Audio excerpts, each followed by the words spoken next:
So today I'm joined by our big carrot holistic nutritionist, Sarah Dobec. Thanks for joining us. Thanks for coming. Our goal of today is to really stick a fork in this huge gluten debate. So I guess it would help to start with like the difference between an intolerance and an allergy. Mm-hmm. So an intolerance anybody can have. We've all probably experienced them sometime in our life when we've had too much of something. But essentially, that's when you're feeling bloated, gassy, and your body's it's like spending too much time with one person. You become a bit intolerant and you need to take a break from each other for a while. Then sometimes you can come back and enjoy gluten again and in moderation. And again, it's like, you hear this all the time, but everything in moderation. If you're allergic to gluten, this is this is your immune system reacting to the protein, gluten, in your bread. And so your immune system is turned on. You can get all kinds of terrible symptoms. And what happens with celiac, it's people who have celiac disease, is that the lining of their intestinal tract starts to get damaged because the body is actually starting to attack itself. And so these people lose weight, they can't absorb anything because their intestinal tract is damaged, they get really, really sick, and they're the ones that you remove gluten entirely and they feel better almost overnight because what's amazing is your intestinal tract can heal itself pretty quickly, but they can't even have a trace amount because it really impacts their health. So that is an actual allergy, and that person is going to live with that for probably the rest of their life. What would you say is behind this change in trend or the interest in going gluten-free? I think that people feel crummy. They don't feel well, and they've tried different changes in their health or maybe drugs, and they just aren't getting to the bottom of how they're feeling. I believe this. We've hybridized wheat to the point that it's perfect for processed food. So it's high in gluten, it's a big fat grain head, so you're getting huge yield off of your fields, which is good for farmers. Mm-hmm. It processes into bread and cake and whatever easily. So it's perfect for the food industry, but that variety of wheat is not perfect for us. Mm-hmm. It's just they've thrown the ratios of the protein off enough, and then that's the only variety of wheat that we eat over and over and over again. So some people who are intolerant to wheat, if they switch to an ancient version, so red fife is a really good example of wheat that, let's say, our great-grandparents used to eat. It's not great it's a little denser, doesn't make fluffy white bread, but some people just switch to red fife bread and they are fine because it's just enough of a different variety that their bodies are like, okay, well, this is a little different. So there's that too, is that we are eating the same variety of wheat over and over and over again because the whole processed food industry is buying the same variety. And that again comes back to switching it up. What research is showing is that gluten in our food can contribute to minor symptoms like bloating, gas, fatigue, the ones that you can live with, but you don't feel good day after day after day. So you can still go to work and you can still function, but you don't feel well.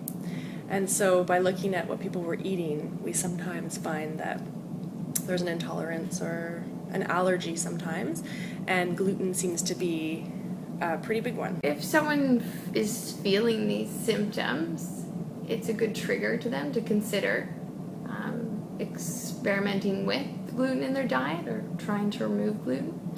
Absolutely. So there are, like I said, the symptoms are mild. Sometimes they can be horrible too, but generally they're mild, and by removing gluten, even for some people say within 24 hours, but usually a week, a month, if you can do 3 or 4 months, really getting it out of your diet, and we can talk about how tricky that is, but people really feel lighter, they don't feel bloated. A lot of people think that being bloated and feeling gassy is just how they are, and when you take out certain foods, and we're focusing on gluten today, but this can apply to all kinds of foods.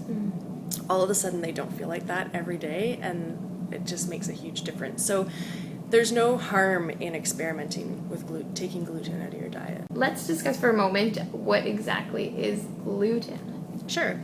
So really simply, it's the protein in certain grains. So when we think of grain, we often just think of carbohydrate, but a whole grain actually has carbohydrate, protein, and fat in it if it's left whole. And the proteins in wheat, spelt, rye, kamut, and barley in particular all contain gluten, which is the protein in the grain. And then how does this protein go to interact with our body? So if we have strong digestion, we'll break that grain down in our gut, and then different enzymes and different processes break it down into the protein. And we know that the protein is used in our body for muscles and building our blood, and all kinds of processes. So in the digestive system, it's broken down into those components. And if we don't have an issue with gluten, it's just used in the body, and the waste is excreted, and that's the end of the story. But unfortunately, the gluten, it actually breaks down into two other subtypes. Just really quickly, one is the one that people are intolerant to, and the other one is what makes bread doughy. So let's talk about where we're finding this gluten now that we understand what gluten is a bit better and how it impacts our bodies. What kind of products are commonly full of gluten, or products that we would look to substitute out of our diet? Well, it turns out that it's in a lot of our food, and especially the North American diet. We eat a lot of this. So the most obvious things are bread, pasta. If you think about wheat alone, bread, pasta, muffins, crackers, wraps. The base of the sort of the fast food or the convenient North American diet is wheat. So and that's just because we're using the flour. And then what happens is that components of wheat are used in, you can even find it on dried fruit because they use it to dust it to keep the fruit from sticking together, or it's a filler in something just to add, it's used as a filler in all kinds of products. So if you look at the ingredient list on a lot of processed food, you'll generally find wheat or gluten somewhere in that list. Just the property of gluten alone is sometimes extracted to make things doughy and give the food the property that you want. So Sarah, what are some of the most popular pre-made products that you have here at the Big Carrot?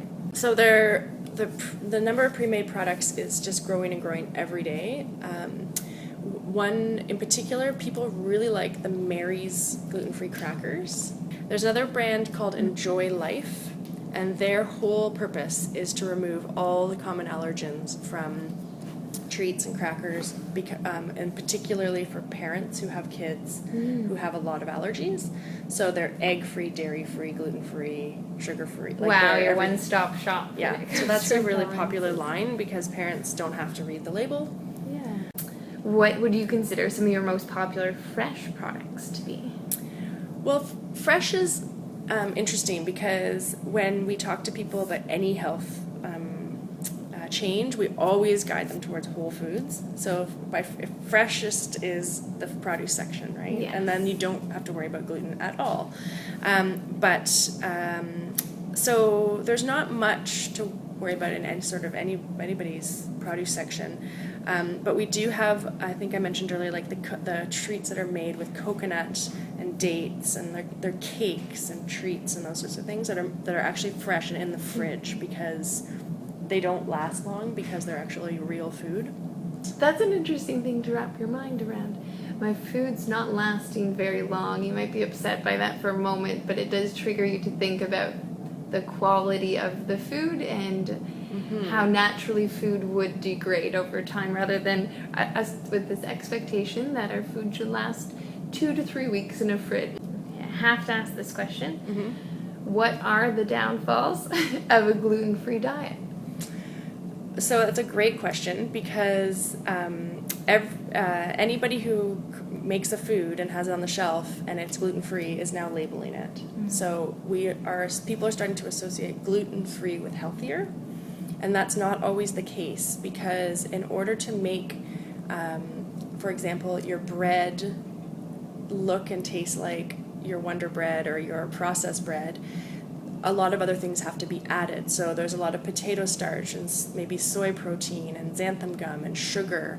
And so bread is really supposed to be flour, yeast, and water, right? Like traditional bread. So there should only be 3 ingredients. And now we're starting to see bread, as the example, having 15 ingredients in it. So if you have other food allergies, you're in a whole other, you're reading the ingredient list to see